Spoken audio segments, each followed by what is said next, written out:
其实我相信就以你的家庭条件，其实并不需要你自己去这么努力去挣钱的。但是呢，就是说你自己，你觉得你可以多做一点事情，就发挥一下这个最大可能的这个发挥你的能力。我其实从来不是做一件事情是为了去挣钱，对，挣钱不是目的。对，我只是想把这个事情做好。就包括我记得我生老二的时候，就我还在医院里面，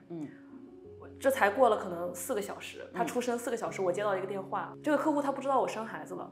然后他就说，哎呀，他看了一套房子，他特别喜欢，问我能不能带他去看，然后想要下 offer，然后我就会说可以，就是因为我就觉得，哎，好像我可以办，就是我只要觉得，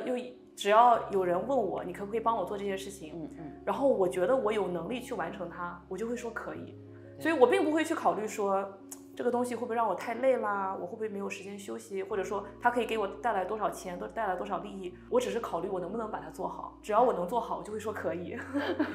真的，在年轻人里边，你这个真是独一无二的。因为我知道，虽然说你上学期间还做了这么多的工作啊，但是有没有影响你的学习成绩呢？我觉得学习成绩主要是看你想不想要学。说实话，大1、大2我并不是非常投入。我可能把重点放在其他的东西，然后成绩没有非常好，但是大3、大4最后2年，我同样还是在做这些事情，并没有减少，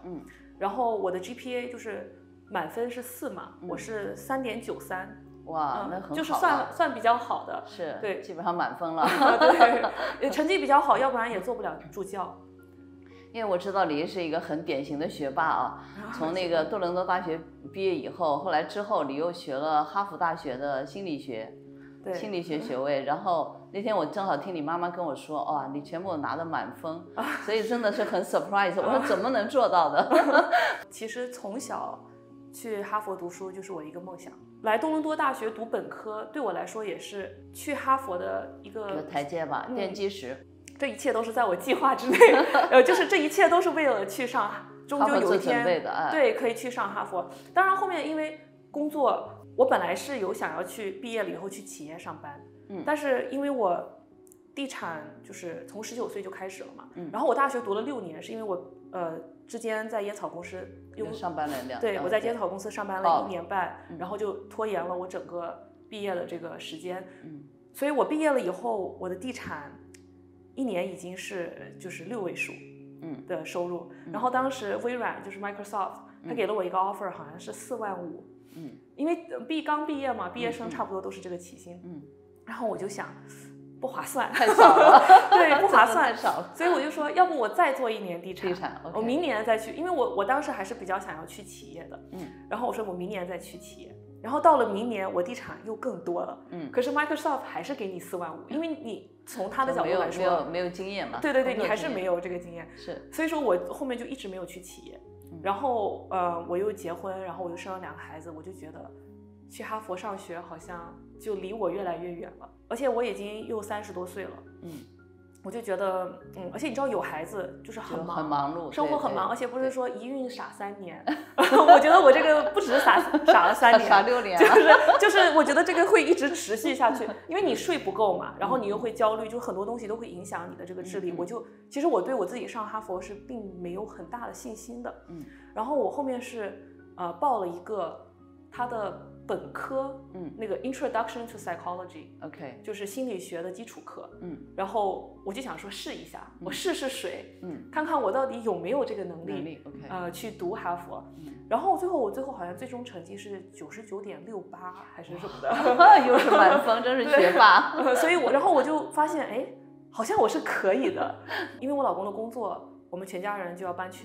到中国去。很多人会觉得我中文很好，对，你中文讲得非常标准，对，重点就在这里，我讲得非常标准，对，就是我没有口音，